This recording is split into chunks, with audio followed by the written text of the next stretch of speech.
Guys, welcome back to some more AFK Arena. Today we're over on the test server on the free-to-play account, and that's right, you guys knew it was coming, the Abyssal Expedition. So as you can see with this one, from the beta version, we do have 3 zones. So you have your left, your right, your up. 19 players are over here, 23 players on this side, then 16 over here. So the first zone, you guys choose this one, which way you're going. Once you get into the second zone, you are separated, but once you hit this third zone, you will actually be all together. In addition, all of the bosses are linked. So regardless of where you go, these bosses are going to be linked, meaning that when you come in here, if the left side has 24 players, if the top side has 0, they will ultimately be able to come in here and defeat the boss without having much issues overall with the bosses. As you can see here, we're starting out a little bit slow. I did miss it. If you go into honorable, you can do Star of Dawn. So it looks like everyone is pretty well spectated here for. A lot of players do join in here. It looks like we could spectate right here if we wanted to, but ultimately we see a lot of spectators in there. So first thing you want to do when you enter into the Vault of Time is place your heroes, guys. You want to make sure that you're choosing your heroes. Now, when you first come into the Vault of Time, you have no relics. So right off the bat, you want to start with your core teams, which on here, of course, are comprised of heroes like Ainz. We see a lot of play out of team comps with Damon, the God tier comp as well. Again, unfortunately on here, we're pretty limited to the heroes we have and what we can play. So I'm just going to drop in some of my stronger heroes here that I have built on the test server. We're going to drop in, you know what, we'll drop in Iran, we'll drop in Leica because I like that combination. We built up Sophia as well. There we go. So with our copy of Scrath, we'll have the 5 pull right off the bat. And I'm thinking, you know what, let's go with the Boss Killer. We could even go with Rowan in here. So there we go, guys. So we have our initial team in here.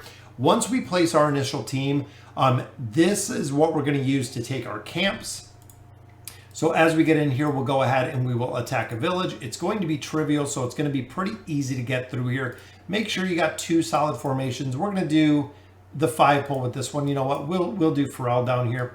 So this is going to be our 5 pull formation that we're going to use coming into the Abyssal Expedition. So once you do take a land, you want to make sure, one, that you're taking it under 30 seconds because you want to attain all 3 stars, guys. Defeat all enemies, defeat enemies within 30 seconds, which is the timer, and do not lose any heroes. So you don't want any of your heroes to die. That gives you energy back. So you get 6 stamina points back for defeating them with all 3 stars.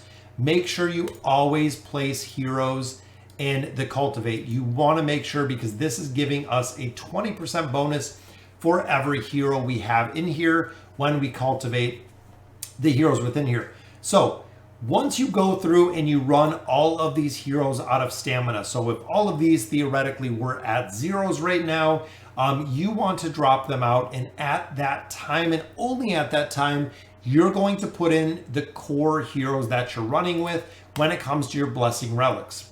So here you do have the 5 classes. Easiest class by far is Dur's Celerity, which is our ranger classes. This is the easiest tree to run because by innate abilities, they have the dodge ability. Because remember, bonuses are staying here from our signature items, they're staying from our furniture, and they're staying from the Elder Tree. So the Elder Tree does contain dodge in there. They have dodge themselves, giving them a little bit easier time with survivability. Now, the 2 other primary factions that a lot of players do run or can run is, 1, the Sorcery Tree. Sorcery Tree does require a significant investment, so you have to have a lot of your sorcery heroes built within here to really be effective, and several run the Might Tree. Now, one of the downfalls with the Might Tree is the heroes don't have the survivability. They have kind of the shielding the life leech that they pick up from the Elder Tree, but when it comes to the overall survivability, until you start stacking relics, they are a very difficult class to start with.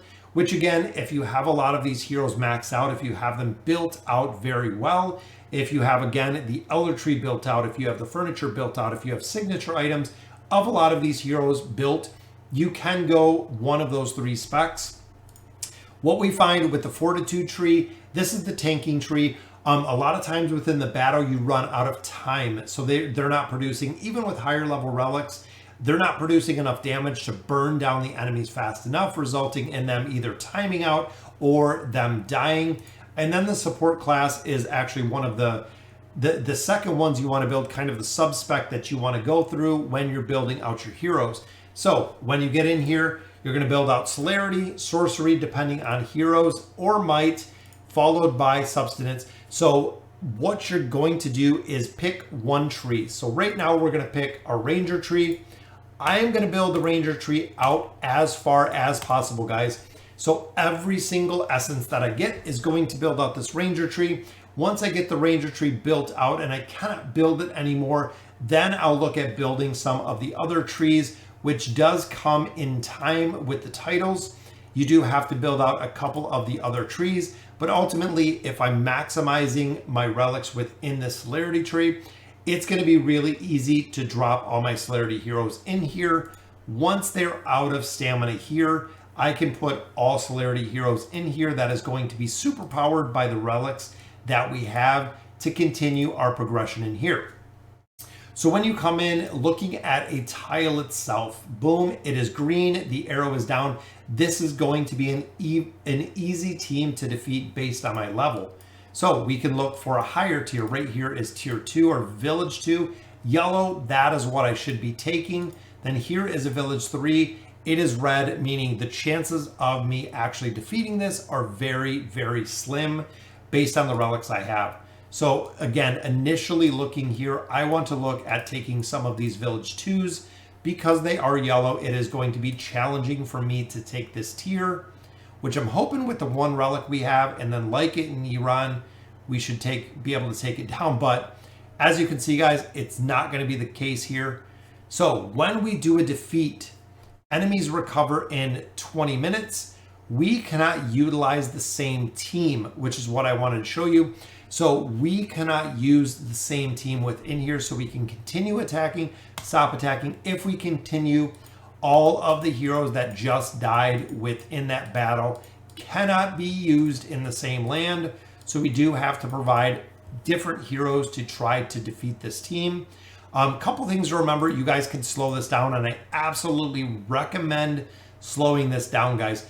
Makes a very big difference with the heroes, because essentially if I'm running out of time, if I have heroes that die, I can pause, we can try it again. Trying it again does cost one single stamina for every retry, but if you're saving out on the getting or not getting that 3-star win, it'll make a difference for stamina. So we picked up all 3 stars there. We got 6 extra stamina out of there. Confirm. There we go, guys. We have now a tier 2. Cultivate our mauler in there for our 20% bonus, and so on and so forth within here. So take a tier. So we need ordinary relics. We need blessed relics. It always tells you right in here exactly what you need to go to that next rank of knight, and you'll be able to take more tiles. You'll be able to have higher level relics, and you'll be able to use more heroes. Now, remember, this is the real Abyssal Expedition, meaning we have a leaderboard, guys. That is right. Even on the test server, we have a leaderboard. This is going to be the server heroics. You can look at the total damage of where we are. So once you get here, I believe this is on the boss, the total damage of what you're doing on the boss. Then, of course, you can look at the guilds that are producing the most resources. I believe it's per hour, or how many resources they have accumulated or built in its entirety. So this guild up here is just absolutely crushing it, guys. Almost doubling up on the second guild. And then, of course, you can look through the different heroes and see exactly how much essence they are making within there. Boom, got some definitely heavy hitters in that guild. Some of the other things in here, military, militia, accolades. Once you defeat the Destroyer of Reason, you can actually pick up these cards. Those cards will translate into things that you can buy within the militia trade shop if you've done the Abyssal Expedition before. So a lot of players do come in here and pick up some of these dragon crystals. Dragon crystals are what you use to change, or to buy items within the store. Now the dragon crystals you can only use after you do pick up, after you defeat the boss in the Abyssal Expedition has ended. So if you've done any previous of the 4 versions, you might have some of those in there. Then of course the Militia honors, so you can collect actually rewards for every rank that you achieve, all the way down to Duke. And then the Premium Pass, if you want to buy it, will yield you additional rewards here. This account completely free to play, so we are not purchasing anything in here, but it is a pretty decent buy when you look at $14.99 and you look at the amount of the engraving mats, including the Stargazer cards. Then of course, guys, red chest and a couple other things in here. It's a pretty solid buy for the $14.99 price tag that they put on it.